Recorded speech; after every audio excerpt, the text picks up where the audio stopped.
paludisme, c'est une maladie fébrile parasitaire qui est un parasite qu'on appelle Plasmodium. Et ça se transmet par la piqûre d'un moustique qu'on appelle Anophèle femelle infesté. La piqûre fait, comme on le dit, ça transmet le parasite dans le sang de l'autre. Ce parasite évolue dans son sang, dans son corps jusqu'à séjourner au niveau du foie, se développer avant d'être déversé dans le sang. Et c'est le parasite qui attaque les globules rouges. Quand ils se multiplient dans le globule rouge, avant de sortir dans le sang, ils éclatent le globule rouge.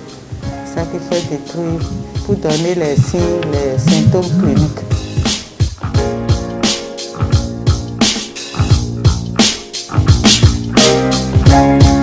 Le tout premier signe, c'est la fièvre. Les complications, c'est aller vers le paradigme clave. Le paradigme clave, c'est le paradigme simple avec au moins des signes de gravité ou de danger. Ces signes de gravité, il peut s'agir d'une anémie sévère. L'enfant peut avoir des urines Coca-Cola. L'enfant peut avoir des signes neurologiques. Il a même abouti au coma. Donc il y a toutes ces complications, comme si neurologiques aussi. L'enfant peut être prostré. Ou bien commence par avoir des propos incohérents. Maintenant, surtout pour les enfants plus petits, les nourrissons, l'enfant ne tète plus. Il refuse de téter. Il ne fait que pleurer. Des vomissements incoercibles. Donc, tous ces petits signes font déjà la complication de ce paludisme.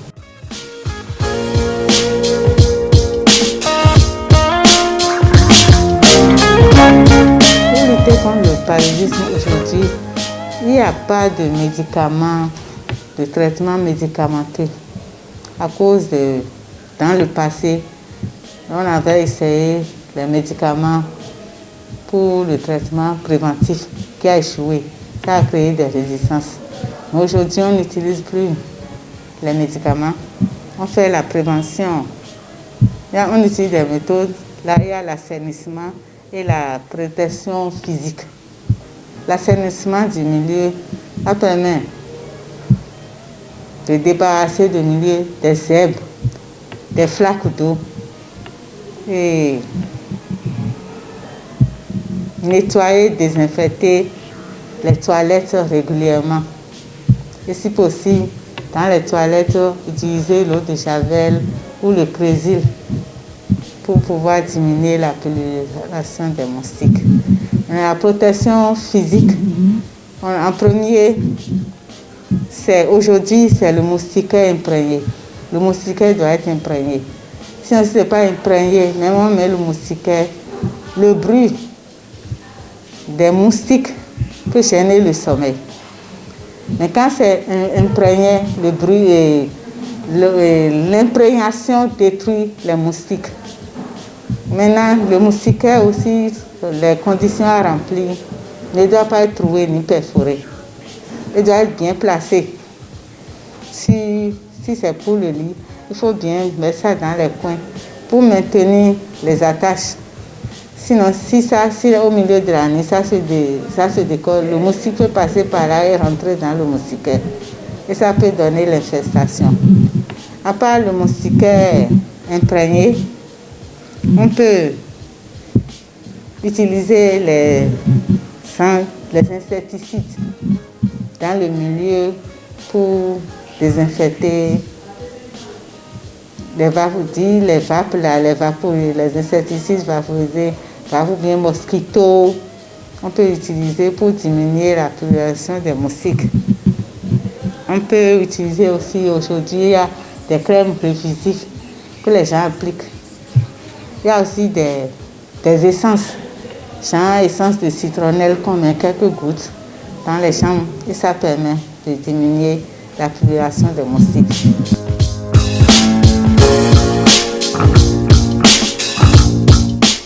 La prise en charge du paludisme est gratuite.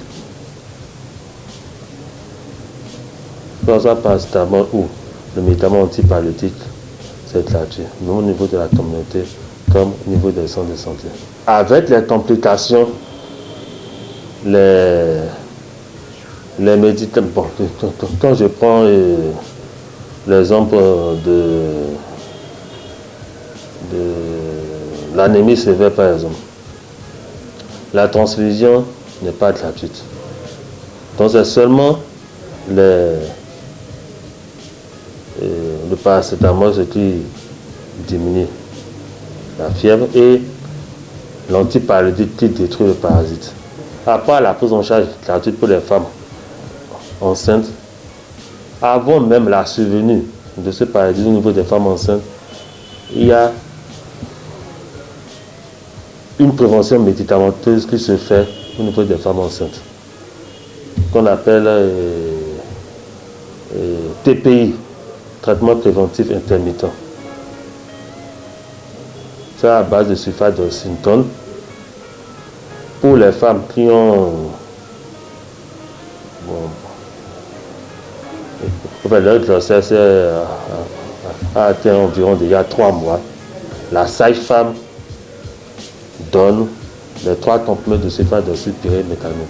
Et ça se répète à intervalle de 1 mois, jusqu'à l'accouchement de la femme. Ça protège le fœtus.